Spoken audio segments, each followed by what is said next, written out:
ঝড়ের রাতে হিমালয়ের এক দুর্গম বরফাবৃত গুহার ভেতর একমাত্র প্রদীপটি নিভু নিভু করছিল। বাইরে তখন -20 ডিগ্রি তাপমাত্রা, আর ভেতরে মৃত্যুর মুখোমুখি দাঁড়িয়ে এক অঘোরী সাধু।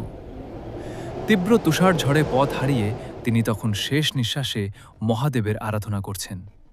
শরীর জমে পাথর, বুক চিরে বেরিয়ে আসছে এক চরম আর্তনাদ। হে মহাকাল, হে ভোলানাথ, রক্ষা করো। ঠিক তখনই গুহার ভেতরের বাতাস ভারী হয়ে উঠল। প্রদীপের শিখাটা নীলচে রং ধারণ করে স্থির হয়ে গেল। গুহার দেওয়াল বেয়ে চুইয়ে পড়তে লাগলো বরফ শীতল রক্ত। সাধু চোখ মেলতেই ভয়ে তার বুকের রক্ত হিম হয়ে গেল। সামনে কোনো জ্যোতির্ময় মূর্তি নেই, দাঁড়িয়ে আছে এক সুবিশাল কুচকুচে কালো অবয়ব।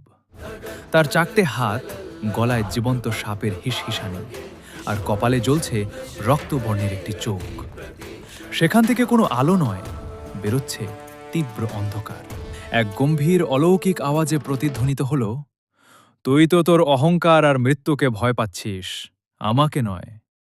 যে সত্যিকারের ভক্ত, সে তো মহাকালের মাঝে বিলীন হতে ভয় পায় না।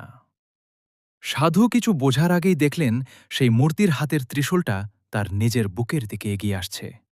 তিনি চিৎকার করতে চাইলেন, কিন্তু গলা দিয়ে কোনো আওয়াজ বেরোল না। পরদিন সকালে যখন ঝড় থামল, স্থানীয় পাহাড়ি আদিবাসীরা গুহার ভেতর শুধু এক দলা জমে যাওয়া বরফ দেখতে পেল। অদ্ভুত ব্যাপার হলো, সেই বরফের আকৃতিটা হুবহু একটা উপবিষ্ট কঙ্কালের মতো, যার বুকের ঠিক মাঝখানটা নিখুঁতভাবে ফুটো করা। আর গুহার পাথুরে দেওয়ালে বরফ দিয়ে লেখা রয়েছে, তোর আর্তনাদ আমি শুনেছি।